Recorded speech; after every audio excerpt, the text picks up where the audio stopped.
lest. So I'm going to translate it lest, but it's just as long as you remember that in order that we might not be put to shame. So how do you translate it and in order that not? An easier way is lest. Why am I doing that? We already used in order that over here. I used so that something. I'm just going to go with lest so that it doesn't sound so repetitive.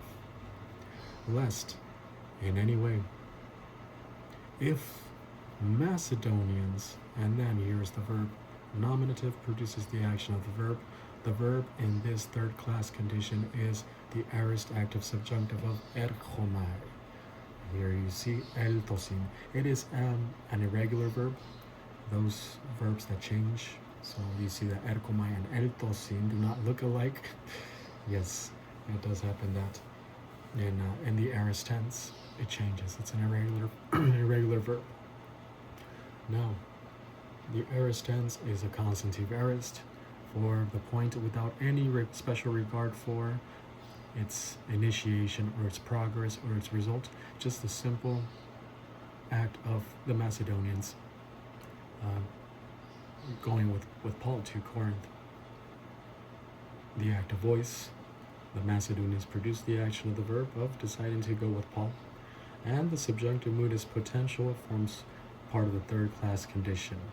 Maybe they will come, maybe they will not. It might be the case, it might not. If Macedonians come, and then soon plus the dative of association of ego, emoi. So we've seen moi, here is emoi, and this becomes more personal with me. If Macedonians come with me, then the connective kai, and we're going to translate it, and then there's another subjunctive that goes with the third class condition and. So eltosin and heurosin are carried by this an. And so we have the aorist active subjunctive of heurisko, from which we get the word heureka. People say eureka when they find the answer to a math problem, or when they find gold up there in Northern California.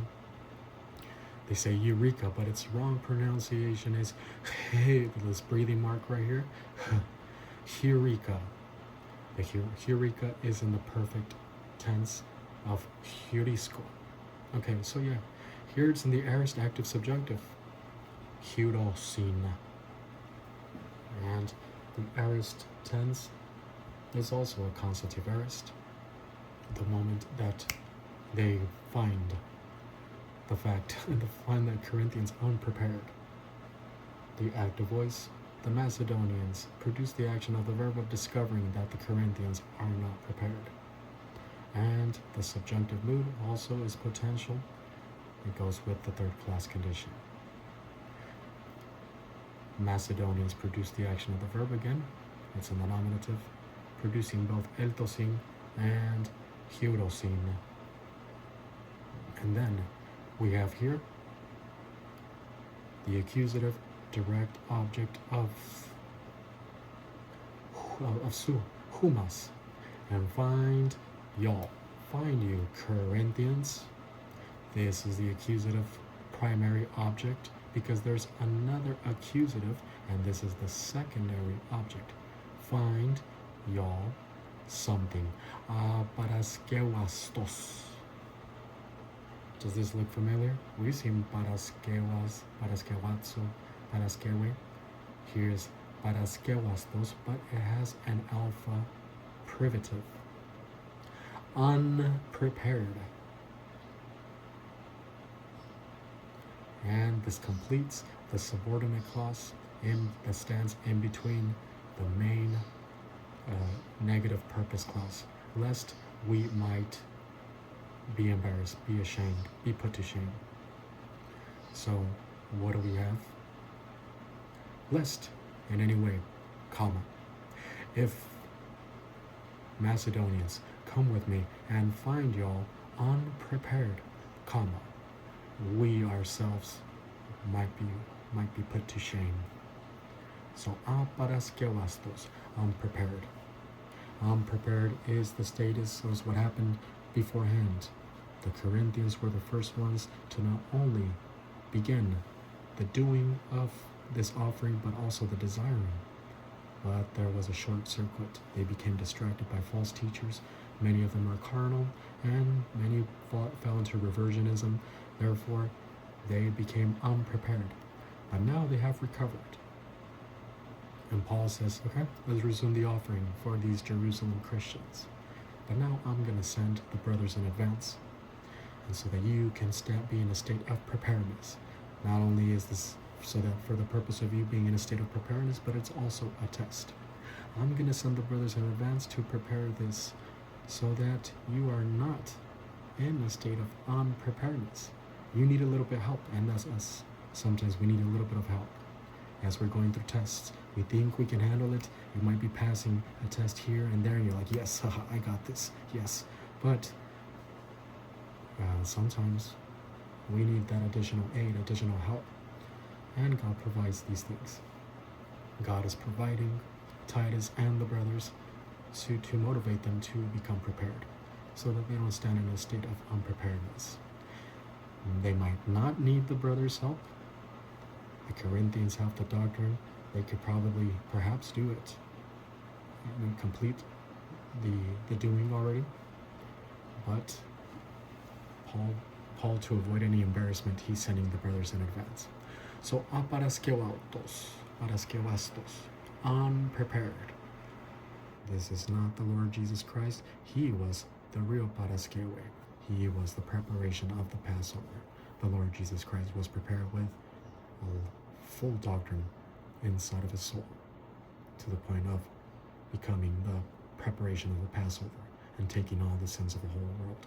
Furthermore, other believers around him were prepared, such as Joseph of Arimathea and the wonderful women who were with him, such as Mary Magdalene and Mary, the mother of Joseph and younger James. But there were also those who were unprepared, such as Peter, such as Judas, who was the one who betrayed him, and the other apostles who ran away, such as unbelievers, such as the Sanhedrin. They were unprepared. Now, Corinthians, don't be like them. Make sure you are prepared with this great offering, which is your test. Okay? Lest, in any way, if Macedonians come with me and find y'all unprepared. And now, this is the protasis of the third class condition. And now here, the apodosis.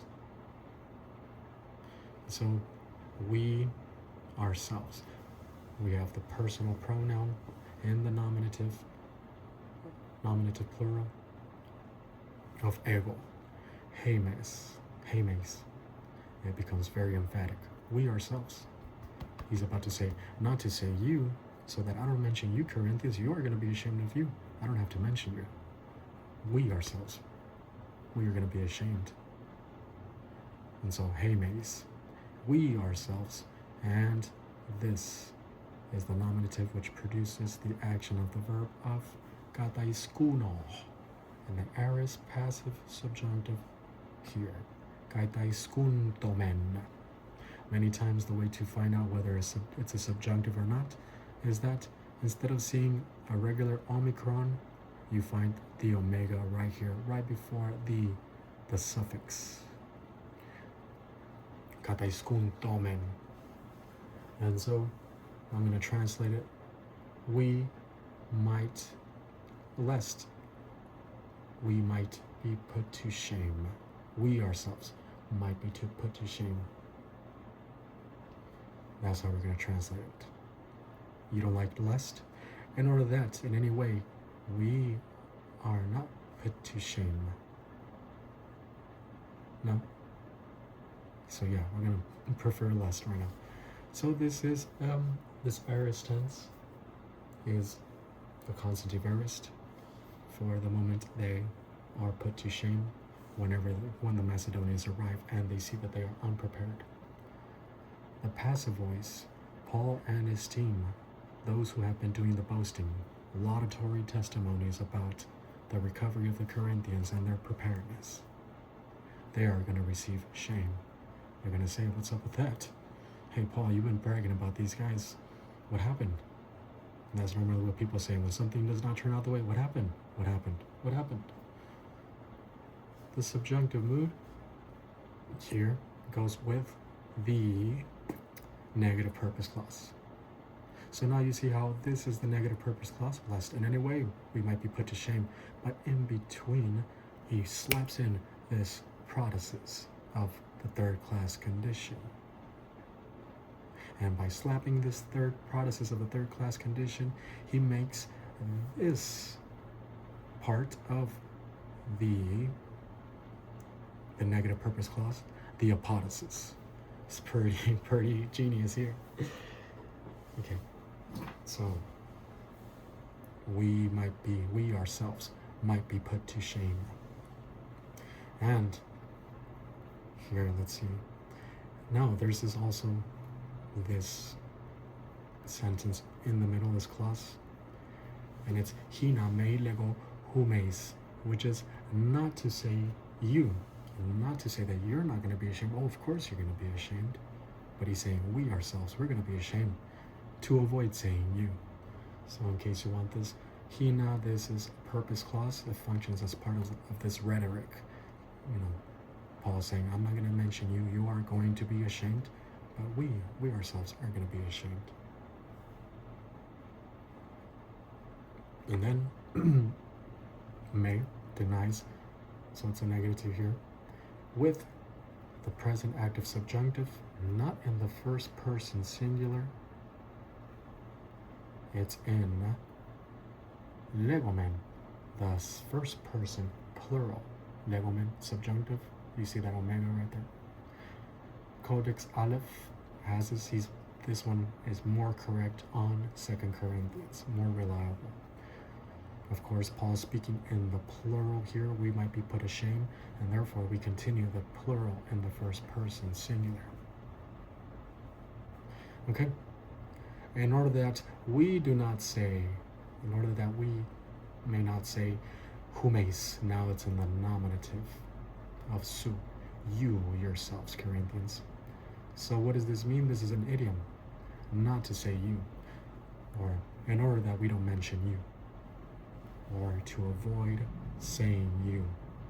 We are going to be put to shame, not to say you. Of course you're going to be ashamed. Okay. And so how did I translate it? I'm going to translate it to avoid saying you yourselves, Corinthians.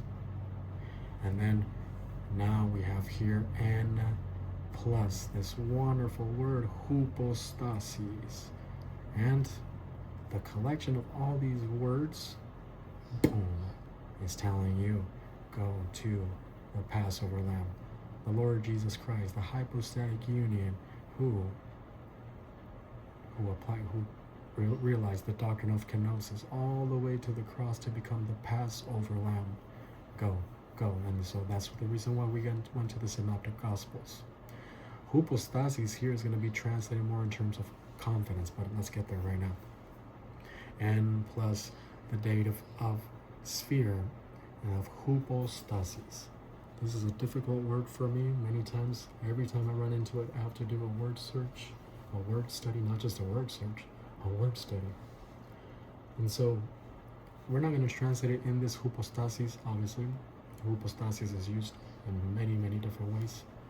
Hypostasis literally means standing under. Stasis means to stand, kind of like ecstasis, the standing out. You stand out of your body, from which we get ecstatics or ecstasy from. Hypostasis means standing under. So literally is standing under. A placing under, such as in Psalm 68 in the LXX. It's a placing under, such as a strong foundation. Psalm 68 says that a person sinks in mud without any foundation or firm ground. And they uses the word hypostasis, on which to stand and be stabilized. It is also used as the foundation of a house, standing under a strong foundation in Ezekiel 43 verse 11 in the LXX. Furthermore, it's also used for existence, substance, or reality per Philo of Alexandria. In other words, something that has support, a standing, substance, reality, something that exists.